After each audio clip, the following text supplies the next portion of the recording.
दुसऱ्याचं ऐकायला शिकावं. मी अनुभवाने सांगितलं त्याशिवाय नाही शांत होणार. तुम्ही बोलण्यात काही अर्थ नाही बघा. हे ऐकायलाच पाहिजे. अगदी साधी गोष्ट असते. आधी निर्णय जर होत नाही तर सार्त्र काय म्हणतो, man is condemned to think, condemned to know. म्हणजे कंडेम म्हणजे हा शाप आहे त्याला, की तू स्वतःचा निर्णय घे. मोठ्या मोठ्या लोकांना होत नाही. तुमची आमची काय कथा आहे मला सांगा. याचं एक उत्तम उदाहरण सांगू का तुम्हाला. भरकटतो का मी? नाही, आलं दोन वर्ष. जेव्हा गांधींनी मिठाचा सत्याग्रह केला ना, त्यावेळेला व्हाईसरॉय होताच. तर विठ्ठलभाई पटेल हा वल्लभभाई पटेलचा भाऊ, हा लेजिस्लेटिव्ह असेंब्लीचा अध्यक्ष होता. हा विलक्षण हुशार माणूस, अतिशय कायदे पंडित मोठा. हा शेतकरी होता विठ्ठलभाई वल्लभभाई. तेव्हा त्याचं व्हाईसरॉयशी नेहमी बोलणं चालणं व्हायचं, मित्रत्वाचं. तर त्यांनी विचारले, आता हा मिठाचा सत्याग्रह करायला जाणार आहे हा म्हातारा, काय करू बरं का. तेव्हा विठ्ठलभाई काय म्हणाला, की जे क्रँक म्हणजे हा चक्रम माणूस आहे, तू याच्या नादी लागू नकोस बरं का, काय करू नको, त्याला करू दे काय करायचं आहे ते. आणि मग ते सरोजिनी नाडून विडून ते 5-6 लोक ते गेले याच्यावर आणि त्यांनी तो मिठाचा सत्याग्रह केला बरं का. गांधींना तेव्हा विचारलं, पुढे केवढं ते पेटलं, संबंध हिंदुस्थान पेटलं, तुम्हाला माहिती आहे ना बरं का. व्हाईसरॉयनी लक्ष दिलं नाही वगैरे वगैरे. तेव्हा गांधींना विचारलं, हा निर्णय तुम्ही घेतलात कसा. निर्णयाचं सांगतोय मी. तेव्हा ते म्हणले की माझा निर्णय नव्हता, तो मला आतून इनर व्हॉइस म्हणून आला, म्हणून मी ते केलं. त्यांना ते आतला आवाज म्हणजे ईश्वराची स्फूर्तीच झाली आणि ते झालं बरं का. तेव्हा ते ज्याला आहे ना, त्यांनी निर्णयावरती विश्वास ठेवा, बरोबर आहे माझं. बाकीच्यांनी किती चांगल्या माणसाचं ऐकावं. आता त्यात आचार्य आत्र्यांनी एक गंमत केली. गांधींना इनर व्हॉइस होत, आम्हालाही आहे म्हणाले बरं का. मग आमचं मन आम्हाला सांगतो आमचं इनर व्हॉइस आहे नाही का. प्रत्येकाचं आहे तसं इनर व्हॉइस. असं आता आपला विषय आहे काय आहे. माझ्या मते म्हणजे विद्यार्थी या दृष्टीने, ज्ञानेश्वरीचा विद्यार्थी, हे 9व्या अध्यायातल्या आता जे सुरू होत आहे प्रकृतीचं वर्णन, हे तत्वज्ञानाच्या दृष्टीनं क्रमांक 1 मध्ये बसवायला पाहिजे. इतकं त्यांनी सत्य स्वरूपाचं वर्णन केलेलं आहे. प्रकृती, परमात्म स्वरूप, त्याच्यातून येणारं जगत आणि जीव यांचा संबंध. तत्वज्ञानाचे मूळ 3 प्रश्न. हे जगत काय आहे, या जगताचा करता ईश्वर तो कोण आहे, आणि या जगात मी आहे तर माझा जगाचा आणि ईश्वराशी संबंध काय. हे 3 प्रश्न तत्वज्ञानात असतात बरं. इथे तो मूळ प्रश्न काढला आहे. हे जे प्रकृती शक्ती जगाला चालवणारी आहे, याचा अधिष्ठान काय आहे आणि ती कसं काम करते, आणि ती ज्यांना नाही त्यांची अवस्था काय असते, अशा 5-50 ओव्या ज्ञानेश्वर महाराजांनी घातलेल्या आहेत. त्याचा थोडक्यात सारांश सांग. पहिली गोष्ट अशी की हे संबंध विश्व शक्तीनं चालत आहे बरं.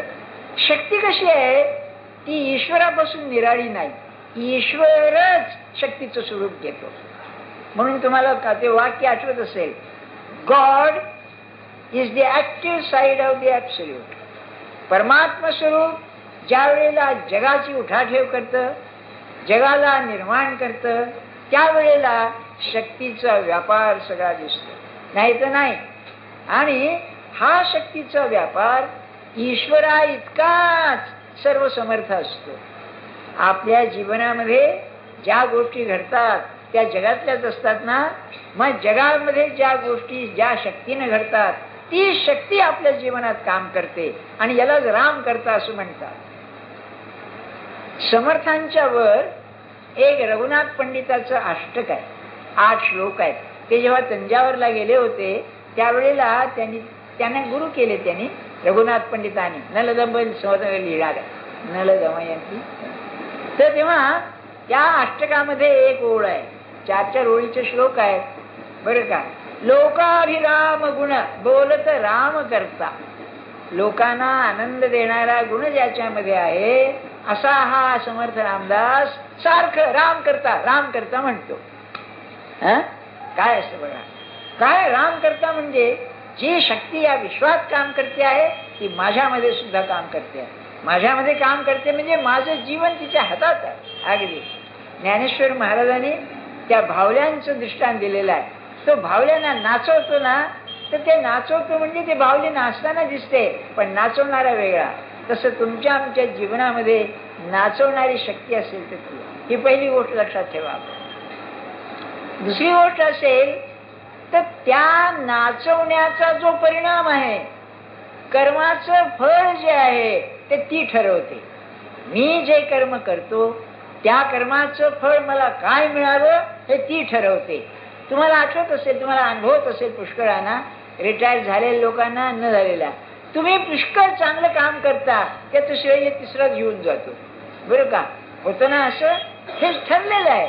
पुष्कळ वेळेला असं होतं, मागचे लोक संबंध तयार करून आणतात आणि कार्य होऊन जातं, आणि त्याला महात्मा गांधींना नाही का राष्ट्रपिता म्हणतात. अरे मागच्या लोकांनी एवढं काम केलं, ते कुठे गेले? गेले ते पायामध्ये गेले, दिसायला नाही. दिसायला हे राष्ट्रपिता नाही का. माझ्या म्हणण्याचा हेतू काय, की जिथे कर्म आहे तिथे सत्ता तिची. तुम्ही जे करणार त्याचं तिच्यामध्ये सामर्थ्य आहे, ती तुम्हाला नाचवते. तुमच्या कर्माचा काय परिणाम व्हावा तुम्हाला कल्पनाच येणार नाही. ते आपण ठरवतो, पण भलतंच काहीतरी होऊन जातं. बरं का, याचा अर्थ असा.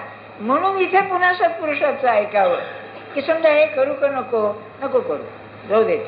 बरं, कारण त्यांना ते संबंध, तो विश्वाचा जो हा असतो इतिहास, तो सगळा दिसतो त्यांना. त्यामुळे ते कर किंवा नका करू. एक उदाहरण सांगतो. नानासाहेब बंडवाले होते ना, बरं का, आपल्याला माहिती आहे 57 सालच्या बंडामध्ये जेव्हा ते हे झाले, तेव्हा महाराज त्यांना भेटले होते कानपूरला, आणि महाराजांनी सांगितलं तुम्ही या भानगडीत पडू नका. तोपर्यंत त्यांचे युरोपियन लोकांशी अतिशय प्रेमाचे संबंध होते नानासाहेबांचे. बरं का, ते दत्तक होते, आपल्याला माहिती असेल, बाजीरावचे दत्तक होते, दुसऱ्या बाजीरावचे ते. तेव्हा तुम्ही या भानगडीत पडू नका. आणि पुढे आपल्याला माहिती आहे ते सगळं गाडं फसलं आणि एका रात्रीत त्यांना पळून जावं लागलं आणि तराईच्या जंगलामध्ये जन्मभर राहिले. तो नेपाळचा जो होता जंग पंतप्रधान, तो त्यांना सांभाळत होतो. त्यांची बायको खाटमांडूला एका घरात राहायची, आणि दर शिवरात्रीला ते बैरागी झालेले होते, संन्यासी नव्हे, आणि ते तिला भेटायला यायचे. सांगण्याचा हेतू काय, त्यांच्याविषयी असं बोलले, त्यांना गेलेलं राज्य पाहिजे होतं आणि ते तो होणार नव्हतं, कारण नवीन लोक त्या पुढे पडत होते. तेव्हा ते फसले. हे त्यांना समजतं की हे करण्याने योग्य आहे आणि अयोग्य आहे. सत्पुरुषाचे समज काय आहे, माझ्या जीवनात मी या गोष्टी पाहिलेल्या आहेत, म्हणून की नाही त्यांचं जे ज्ञान असतं ते ज्ञान निराळच असतं. तिसरी गोष्ट जर असेल या शक्तीच्या ह्याच्यात, तर शक्ती आपला खेळ खेळण्याकरता अज्ञान निर्माण करते. त्या अज्ञानात सुद्धा गंमत आहे. एखादं कुत्रं मांजर असलं, गाय असली, अज्ञान म्हणजे अज्ञान. तिने कधी डोक्याला ताप दिलाय, काय करावं, एवढे विद्वान लोक आहेत, मला काहीच नाही, भानगड नाही काही. अज्ञान म्हणजे अज्ञान. माणसाचं अज्ञान की नाही ज्ञानासगट आहे. मी अज्ञानी आहे ही जाणीव माणसाला आहे, की प्राण्यांना नाही. एक उदाहरण सांगतो आपल्याला, मागे सांगितलं नाही, सोलापूरला एक रिटायर्ड मिलिटरी ऑफिसर होता. त्याने एक अल्सेशियन कुत्रा ठेवला होता. अल्सेशियन कुत्रा म्हणजे वाघासारखा असतो. तेव्हा रात्री त्याला तो मोकळा सोडायचा. घराला मोठं कंपाऊंड होतं. हा काय तुकनी रात्री कोंबड्या धरून आणायचा आणि खायचा, ते पण ठीक होतं. एक दिवशी रात्री एक बकरी धरून आणली त्यांनी, ते लांडग्यासारखंच असतं ते, आणि लागलो ओरडायला. ती बकरी ओरडायला. हा उठला आणि पाहिलं तर ती बकरी मानेला धरून आणलेली. छोड म्हणला, याच्यावर गुरगुरायला लागले ते. तेव्हा आत गेला, बंदूक आणली, त्याला मारून टाकला. बरं का, आता तुम्ही कल्पना करा, आपण म्हणलं का त्याने काय लेखाने माझं अन्न खाल्लं माझ्यावर गुरगुरतो, हे माणसाला ठीक आहे नाही का. ज्याचे करावे बहुत भारी, थोडे चुकता उलट गुरगुरी. कुत्रा ऐसे स्वार्थपूर्ण आहे जन, हे ओळखून वागावे आपण. त्या कुत्र्याला सांगता येईल ही ओळ, की बा आता तू ओळ खाल्लं, त्याचं अन्न खात असले का त्याच्यावर गुरगुरतोय, त्याने मारून टाकलं त्याला. अज्ञान म्हणजे अज्ञान. माणसाचं असं नाही, माणसाला अज्ञानातून बाहेर पडायची जाणीव आहे. आणि या अज्ञानाच्या पोटी माणूस आपलं ध्येय विसरतो. ही तिसरी गोष्ट. मी कशा करता आहे काय त्याला पत्ताच नाही. मग हे आचार्यांचं जे स्तोत्र आहे ना ते फारच आहे. चरपट पंजरिका बर का. अंगम गलितम पलितम मुंडम. काय संस्कृत भाषेवर त्यांचा अधिकार आहे. अंग गलित झालं म्हणजे चिरोवटा आईशी झाली कांती. तुकाराम महाराजांचं वर्णन आहे. गळ्याचं कातडं लोंबतं खालीवर. अंगम गलितम पलितम मुंडम. मुंड म्हणजे डोकं साफ. केस बिस साफ झाले टक्कल पडलं. अंगम गलितम पलितम मुंडम दशन विहीनम जातम तुंडम. तुंड म्हणजे तोंड. आता त्यावेळेला त्यांच्या वेळेला कृत्रिम दात लावायची सोय नव्हती. परंतु कॉलेज नव्हती ना डेंटिस्ट्रीचे. असं काय करतात त्यामुळे नसते. शिवाजीला पोर्चुगीज लोक चष्मे तयार करून देत असे. विचार करा. बंदुकीन पोर्चुगीज लोक तयार करतात. तेव्हा दशन विहीनम जातम तुंडम असं असून सुद्धा भोग भोगण्याचं सामर्थ्य राहिलं नाही. वृद्धो यात गृहीत्व दंडम. वाकला ना म्हातारा काठी करून तदपि न मुंचती आशा पिंडम. काय माणसाची तर आहे. म्हणून पुनर्जन्म अज्ञान नाहीसं करण्याचा जो मार्ग आहे ऐकायला तयार नाही कोण. पण अज्ञानाची जाणीव या शंकाने. म्हणूनच मनुष्य ज्ञानाच्या पाठीमाग लागतो. विद्यायाम व्यसनम. भरतराजांनी म्हणले व्यसन असावं पण कसं सज्जनाला असतं तसं विद्येचं व्यसन असावं असं म्हणतो. तो खरं आहे. सांगण्याचा हेतू असा या तीन गोष्टीबद्दल. पहिल्यांदा अज्ञान काय करतं. अज्ञानाचे दोन एक्सप्रेशन्स व्यक्त स्वरूप आहे. एक वस्तू आहे याची जाणीवच नाही आणि दुसरी वस्तू आहे ते भलतेच पाहणं हे दुसरं आहे. बरं म्हणजे ईश्वर नाही. आम्ही नाही बाबा आम्ही पाहिलेलं नाही काही नाही अज्ञान आहे. अहो बरं आहे हे. त्याला ताप नाही हो बरं का. मला काय देव या भानगडी नको नको आपल्याला. पण तो माझा प्रपंच सुधारतो. माझं अमकं करतो तमकं करतो. तर गीतेत सांगतोय ना ना दत्ते कस्यचित पापम न चैव सुकृतम विभू अज्ञाने अमृतम जप्तम. म्हणजे मी चांगलं करतो आणि वाईट करतो. पाप देत नाही पुण्य देत नाही. ते न मुह्यंती जनतवा. बरं का उगीच. मग हे जे विपरीत ज्ञान आहे ते विपरीत ज्ञान विपरीत खरं पण त्या ईश्वर स्वरूपाचं वर्णन करताना त्याचा उपयोग करावा लागतो. ज्ञातातून अज्ञाताकडे जावं लागतं. बरं का. एक उदाहरण घ्या. परमात्मा कसा आहे हो महासागरासारखा आहे. काय जास्त सांगणार माणूस. अशा दृष्टांतांचा ज्ञानेश्वर महाराजांनी फार सुंदर उपयोग केलेला आहे. म्हणून मी मग म्हटलं इतकं सुंदर वर्णन सत्य स्वरूपाचं मराठीत तरी नाहीये बाबा. काय सांगावं. मोठे मोठे नाथ झाले समर्थ झाले आणखी झाले हे काही निराळं. आता मी सुरुवात करतो जरा. असं आहे. जिये नाव गा प्रकृती जे द्विविध सांगितली तुझ प्रती एकी अष्टधा भेद व्यक्ती दुजी जीव रूपा. काय आहे आपल्या जीवनामध्ये सचेतन आणि अचेतन अशा दोन गोष्टी आहेत. जड आणि सूक्ष्म. तर जड जे आहे अचेतन आहे ती अष्टधा आपल्याला गीत 7व्या अध्यायात आहे नाही का. म्हणजे पृथ्वी आप तेज वायू आकाश अहंकार बुद्धी आणि महत हे तीन अष्टधा 8. आणि जीवरूपा महाभाव येदम धार्यते जगत ती दुसरी चेतना. म्हणजे सचेतन आणि अचेतन अशी द्विविध मी सांगितली. ज्ञानेश्वर महाराज म्हणतात हा प्रकृती विषयो आघावा तुवा मागा परिसला असे पांडवा म्हणून असो काही सांगावा पुढं पुढती पण पुन्हा पुन्हा मी काही सांगत नाही. तर सगळं मर्म चेतनेमध्ये आहे. आपण पाहतो ना मनुष्य मेला म्हणजे काय होतं जाळून टाकतो आपण त्याला. कारण अचेतनाला काही अर्थच नाही तसा. अचेतनाचं कार्य चेतनेला धारण करणं याच्या पलीकडे नाही. आणि चेतना जर काढली तर पंचमाभूत शुष्क राहतात. पुढे म्हणाले तरी ये माझी ये प्रकृती महाकल्पाच्या अंती सर्व भूते अव्यक्ती ऐक्याशी येते. सिद्धांत काय आहे या विश्वामध्ये व्यक्त आणि अव्यक्त असा खेळ आहे तुमच्या सर्व ठिकाणी. तुकाराम महाराजांचा एक अभंग आहे, ते म्हणाले आईचं पोट ते केवढं, स्टमक आपण ज्याला म्हणू ते, आईचं पोट ते केवढं, आणि त्यामध्ये 8 आणि 10 पाऊंडाचं पोर वाढता, काय चमत्कार आहे. मला आठवण झाली, बरं झालं. ते उडिया बाबा होते, अलीकडेच मोठा सत्पुरुष होऊन गेला ग.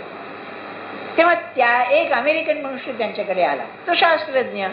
तो म्हणाला की बा मी असं ऐकतो आपण मोठे साधू आहात, तेव्हा एक चमत्कार सांगा बरं का.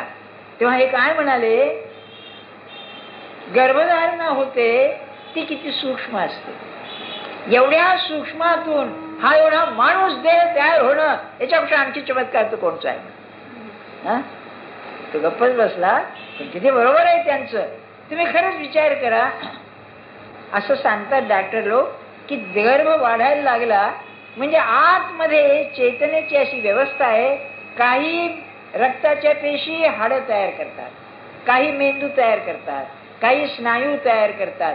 वाटणी कोण करतो विचार करा आपण, म्हणजे किती खरंच आहे. नाही दुसरं कसं वाटतं, आपल्या अनुभवाचंच आहे. आपण आईच्या पोटात असताना 4थ्या महिन्यामध्ये हृदयाचे ठोके ऐकायला येतात. डॉक्टर बरोबर आहे ना, 4थ्या महिन्यात, पहिल्यापासून नाही आहे, 4थ्या महिन्याला येतात, कारण ते हे लावतात ना आणि पाहतात. तर 4थ्या महिन्यामध्ये जे ठोके सुरू होतात 580-90 वर्षापर्यंत चालू राहतं. ही शक्ती कोण देत, कुठून येते ही शक्ती? चैतन्याची शक्ती बघा, नाही का. माझ्या म्हणण्याचा हेतू काय, ही शक्ती अशी व्यवहारामध्ये व्यक्त आणि अव्यक्त अशी काम करते. जिथे तेथे जर व्यक्त आणि अव्यक्त आहे, त्या संबंध विश्वाला एक अव्यक्त व्यापून असलं पाहिजे, ती असेल त्याची प्रकृती.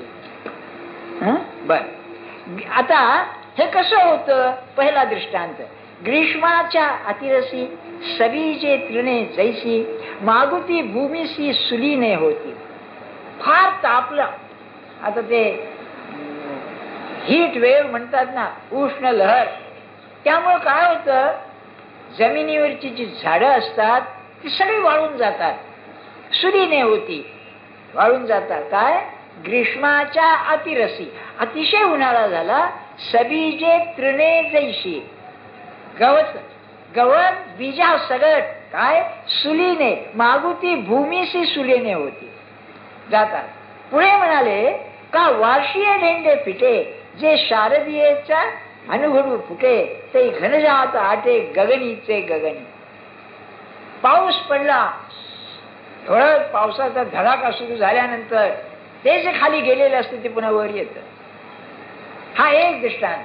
म्हणजे काय होतं की बीज रूपानं ते राहतं. म्हणून माणूस कितीही चांगला असू दे, परोपकारी असू दे, जोपर्यंत वासनेचं बीज आहे तोपर्यंत पुन्हा जन्माला येणार. व्यक्ताचं अव्यक्तात गेलेलं ते बीज राहिलं, मृत्यू त्या अतिरसी सारखा आहे ग्रीष्माच्या, पुन्हा जन्माला आला. तुम्ही खरं असं कधी विचार केलाय का? मी आपल्याला एक सूचना करतो, तरुण मुलं मुली, बायका पुरुष कोणी असू दे, आपण अमक्या वेळेला अमक्या ठिकाणी का जन्माला आलो? यांचं म्हणणं असं की तुम्ही जन्माला येत नाही, तुम्हाला गचांडी मारतो कर्म तुमचं. इथेच तुमचं जे कर्म आहे ते कर्म भोगायला तुम्हाला सोय व्हावी अशी ज्या कुटुंबात आहे तिथे जन्म येतो तुम्हाला. का असं, त्याला काय उत्तर आहे? असं म्हणलं तर मी माझा जन्म पसंत करतो असं म्हणणंच खरं नाही. आपल्याला एक सहज सांगून ठेवतो, विषय आलाय म्हणून, की प्लेटोला ही अडचण पडली की काय असं का होतं. मग त्याने काय कल्पना केली, एक पर्वत आहे बरं का, त्या पर्वत आपल्याकडे जसं मेरू पर्वत ना तसं कल्पना, त्या पर्वतावरती एक देवता आहे, ती की नाही दुकान मांडून बसली आहे. कॉन्फिलियन ऑफ द अर्थ, जाऊ द्या नावाची जाऊ द्या बरं का, बसली आहे. मग तुला संताचा जन्म पाहिजे का? बरं का, वाईज मॅन हा जन्म. दुसरा असेल तो वॉरियर, क्षत्रिय, तो 3 वर्ण मानतो ना, ब्राह्मण क्षत्रिय वर्ण, शूद्र मानित नाही कारण ते गुलाम होते सगळे. हा त्याच्या तत्वज्ञानावर मोठा आक्षेप आहे. एवढा विचारवंत, पण गुलामी त्याला वाईट वाटलं नाही, तुला बरोबर नाही असं. तेव्हा दुसरा वॉरियर मांजर आहे ना. आपण केवढं मोठं गोष्टी बोलतो, मांजराला काय घाबरतो? आपलं वजन आणि मांजराचं वजन पाहिलं तर कितीतरी मांजर बसतील नाही घ्यायच्यात. असं सांगण्याचा हेतू काय? तिसरं असेल तर वैश्य, ट्रेडर. तेव्हा तुम्हाला बोलावते ती, तुला कुठे जायचं आहे? मला वाईज मॅन व्हायचंय, मला ब्राह्मण व्हायचंय, मला क्षत्रिय व्हायचंय, आणि मग त्याप्रमाणे जन्म येतो, असं त्याचं म्हणणं. या सगळ्या कल्पना आहेत, पण ही जास्त कर्माची थिअरी जास्त बरोबर आहे. माझं कर्मच असं आहे, मला म्हणजे पैसा पाहिजे, विद्या पाहिजे, काय असेल ती प्रधान वासना तुम्हाला जन्माला घालते. अशा ठिकाणी घालते की ज्या ठिकाणी तुम्हाला ते हे बरं का. म्हणजे माणसाला अव्यक्तातून व्यक्तात, व्यक्तातून अव्यक्तात सारखं चक्र चालू आहे. बरं असं आहे. पुढे म्हणाले की ना तरी आकाशाचे खोपे, वायू निवांतची लोपे, का तरंगार हारपे जळी जेवी. आता हा दृष्टांत घ्या. पहिला दृष्टांत दिला आकाशाचे खोपे. खोप म्हणजे झोपडी, मोठा हॉल म्हणा. फार तर वारा जेव्हा वाहतो तेव्हा कल्पना येते की अरे बा आहे. नाहीसा होतो तेव्हा काय होतं? त्या आकाशामध्ये विलीन होतो. आकाशाच्या झोपडीमध्ये, अवकाशामध्ये तो विलीन होतो. त्याप्रमाणे या संबंध दृश्याचा लोप जेव्हा होतो तेव्हा वारा जसा आकाशात नाहीसा होतो नसतो, तसं हे विश्व असतं अदृश्यामध्ये त्या परमात्म स्वरूपात असतं. बरं तसंच तरंगाकार हारपे जळी जेवी. समुद्र लहर आहे, तरंग आला सागरावर, तो सागरावर येतो पण पुन्हा सागरातच जातो. तसं या परमात्म स्वरूपातून आलेलं जग पुन्हा त्यामध्ये जातं. मला कल्पना आहे तुम्हाला हे सगळं त्रास होईल ऐकू, सगळं काय कटकट आहे हे. पण ज्ञानेश्वर महाराजांचा प्रयत्न बघा, नाना तऱ्हेनं त्या अव्यक्ताचं दृष्टांत देऊन दृश्य कसं जात आहे. त्यात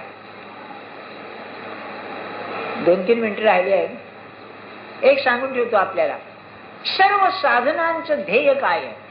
विद्येचं सुद्धा बरं का, लौकिक विद्येचं ध्येय काय आहे? तर जे तत्व आहे तिकडे जाण्याचं आहे. बेसिक प्रिन्सिपल्स, सगळ्या ज्ञानाचं मर्म तिथे आहे. ज्ञानानं मूळ तत्व समजलं पाहिजे. तत्व नेहमी अदृश्यच असतं, अव्यक्त असतं. बरं का. तर मग साधनाचं काय आहे? तर ज्या अव्यक्तातून मी आलो त्या अव्यक्ताचा जिवंतपणे अनुभव घेणं हे साधनाचं मर्म आहे. की मी दिसतोय तुम्हाला पण मी याच्यात नाहीये, याला देहबुद्धी सुटणं म्हणतात. देहात दिसतो पण देहात नसतो. त्याला काय करायला पाहिजे? तर मी ज्या देहात आहे त्या देहातलं जी चेतन तत्व आहे ते अव्यक्त आहे, त्याला धरायला पाहिजे. त्याला धरणं म्हणजे नामस्मरण आहे. तुझं काय हो, खरं काही विशेष नाही. मग माझ्या संबंध जीवनामध्ये मी अव्यक्तात किती राहतो यावर सगळं माझं मोठेपण अवलंबून. साधन या दृष्टीनं मोठेपण आहे. आपण किती लहान लहान व्यक्त गोष्टीने उलथा पालत होते मला सांगा. व्यवहारामध्ये मी नेहमीच एक उदाहरण घेतो नाही का, सगळ्यांच्या परिचयाचं आहे की तुमच्याकडे पाहुणे येऊन गेलेले आहेत आणि भांड्यांचा रस पडलाय आणि निरोप आला, टेलिफोन आला तुमच्या मोलकरणीचा की माझ्या घरी आज आमका मी येऊ शकत नाही. आणि नुकतं तुम्ही जप करून उठलेला असता. नाही तुमचं मन शांत असेलच, मी धरून चालतो. पण मंत्र म्हणतात सगळे मग वेदमंत्रासारखे, काय काळ आलेला आहे, लबाड आहेत, आमकाय. हा तसाच असतो, नोकरी तेच करतो. पण म्हणजे पैसे फुकट घेतात, आमकं करतात, तमकं करतात. कसं अव्यक्तात राहणं कठीण आहे मला सांगा. तुमचा अपमान झाला, ज्ञानेश्वर महाराजांचं सांगतो, अपमान झाल्यावरती कुठे जातं हो ते अपमान? अव्यक्तातच जातं ना, मनाच्या खालच्या थरात जातं. किंबहुना आपण काय करतो, ज्याने आपला अपमान केला त्याला मूर्त स्वरूप देतो त्या व्यक्तीला, हा लेखाचा मला अंक करतोय. नाही का. मग स्तुती निंदा सोसणं किती कठीण असेल मला सांग, नाही का. अव्यक्तामध्ये स्वच्छ आहे, अव्यक्तामध्ये घाण नाही दृश्याची, तिथे राहणं हे खरं हे आहे. म्हणून ज्ञानेश्वर महाराज जे म्हणतायत, अथवा जागी नलिये वेळे, त्याला स्वप्न मनीचे मनी मावळे तैसे प्राकृत प्रकृती मिळे कल्पक्षय. काय दृष्टांताची तारीफ आहे. पहिल्यांदा ग्रीष्म रसाचं हे दिलं, उन्हाळ्याचा, अव्यक्तात गेलं पुन्हा आलं. नंतर मग समुद्राचा दिला, सागराचा दृष्टांत दिला, महासागर. तिसरं जर असेल तर म्हणाले आकाशाचा, त्याच्यात वायू गेला. एक मला असं वाटतं बघा, आपण नुसते ज्ञानेश्वर महाराजांचे दृष्टांत जरी चिंतनात ठेवले ते मनुष्य उदार होऊन जाईल, विशाल बनेल. बघा ना तेवढा. तर शेवटी सांगतात मग ही प्रकृती अव्यक्तात कशी जाते तर म्हणले जागी नली ये वेळे स्वप्न मनीचे मनी मावळे. म्हणजे स्वप्नामध्ये असताना अत्यंत खरं असतं, पण ते अव्यक्ताचं व्यक्त स्वरूप असतं. ते जागा म्हणजे तुम्ही अव्यक्तात आला की ते नाहीसं होतं. तसं हे विश्व परमात्मा स्वरूपाचं ज्ञान झालं, अव्यक्तात गेलं की नाहीसं होतं. स्वप्नासारखं आहे. स्वप्न आहे नाही कसं, मला स्वप्न पडतंय आणि त्याला खरे पण आहे. किती खरे पण आहे स्वप्नात आहे तोपर्यंत. तसं मी व्यक्तात आहे तोपर्यंत जगाला खरे पण आहे. आणि मी अव्यक्तात झाल्यानंतर गेलं म्हणून देहबुद्धी कमी होऊ लागली की विश्वाचं महत्व कमीच झालं. शंका नाही. त्याला वाटतच नाही पैसा आला काय गेला काय, लोकांनी चांगलं म्हणलं काय वाईट म्हणलं काय, त्याला त्याची किंमतच राहत नाही, अशी स्थिती होती नाही का. आणि मोठेपणाचं एक लक्षण ते आहे, सांगून ठेवतो आपल्याला. बाकीचं सगळं सोसेल, पैसा गेला सहन करील किंवा आजार झाला सहन करील. अपमान झाला असताना अपमान करणाऱ्याशी जो सहज चांगलं वागतो तो खरा साधक आहे, बरं का. आणि साधू संतांनी ते जिंकलेलं असतं नाही. काय असेल तुकाराम महाराजांचं थोडक्यात सांगतो मी आपल्याला. त्या मंबाजीने इतकं मारलं त्यांना, अरे शिव्या गाळी नीत नाही काठीवरी मारविले. असं असताना संध्याकाळी बुवा कीर्तनाला आले नाहीत, त्यांच्याकरता असं नसते स्पेशल. तेव्हा म्हणले त्यांचं अंग दुखतंय का तुम्हाला मारलं म्हणून. हे गेले अंगाला तेल लावलं आणि त्यांना घेऊन आले. तुकाराम महाराजच करू जाणे. आपल्याला बायको एखादा शब्द बोलली तर मला नाही जेवायचं, मला भूक नाही.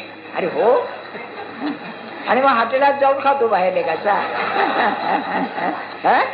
कसा असेल. म्हणून मोठं मन पाहिजे. किंबहुना मी नाही हो पात्र नाही, महाराज मला म्हणालेले आहेत ज्या ठिकाणी आपल्याला कोणी ओळखत नाही अशा ठिकाणी जावं, थोडं वेळासारखं वागावं. आणि लोक ज्या वेळेला आपला अपमान करतात त्यावेळेला आपण काय आहे ते पाहावं, किती राहतं ते. माझं धैर्य झालं नाही, मी तुम्हाला मी गेलो नाही. आता पुढचा विषय पुढच्या रविवारी सांगतो. जानकी जीवन स्मरण जय जय राम, भूपती राघव राजा राम, पतित पावन सीताराम. राम भूपती राघव राजा राम, पतित पावन सीताराम.